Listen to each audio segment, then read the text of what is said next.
Hi மக்களே, இப்போ நான் வள்ளியூர் முருகன் கோயில் போயிட்டு அங்கே தேரட்டெல்லாம் முடிஞ்சிட்டு அப்படி வர வழியில் 2 விசிறியும் கொடுத்தாங்களா. அதனால் நம்ம வீட்டுக்கு வரும்போது எப்பவும் தேன் மிட்டாய், பூந்தி, காரச்செல்லாம் வாங்கிட்டு வந்துக்கிறோம். அதை எங்கள் அப்பாவுக்கு வாங்கிட்டு வந்துருக்கோம். வாங்க மக்களே, எங்கள் சரியான கூட்டம் பார்த்துக்கோங்க. எப்படி மருந்து நிறைய மோர்லாம் கொடுத்தாங்க. நான் மோர் வாங்கலான்னு பார்த்தேன்னா லாஸ்ட் நேரத்தில் டப்பா கிடைக்கல. இந்த கூலிங் கிளாஸ் எதுக்கு போட்டுருக்கேன், நல்லா வெயில் அடிச்சு அதுக்குதான். ஆனால் விசிறி பாருங்க, காற்று வீசு விசிறி தேவைப்படுதுமா.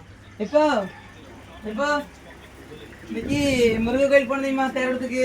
நாங்கள் தேவண்டேன் சரிங்களா. உங்களுக்கு பிடிச்ச பூந்தி போதுமா? இது அம்மாவுக்கு, இது எங்கள் அம்மாவுக்கு தேன்டே பிடிக்கும். இதில் காரச்சா லட்டு எல்லாமே இருக்குது சரிங்களா.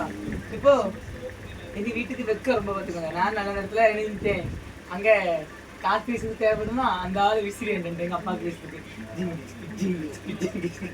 மக்களே, நீங்கள் யாரெல்லாம் வள்ளியூர் முருகன் கோயில் தேர்றதுக்கு வந்துருக்கா மறக்காமல் கமெண்ட் பண்ணுங்க. நிறைய பேர் என்கிட்ட பேசுனீங்க, அப்பா நல்லா இருக்காங்களா, நீங்கள் நல்லா இருக்கீங்க, நிறைய பேர் சப்போர்ட் பண்ணீங்க.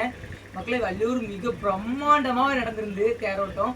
நீங்கள் யாரெல்லாம் வந்திருக்கீங்கன்னா மறக்காமல் கமெண்ட் பண்ணிட்டு போங்க சரிங்களா. Okay bye.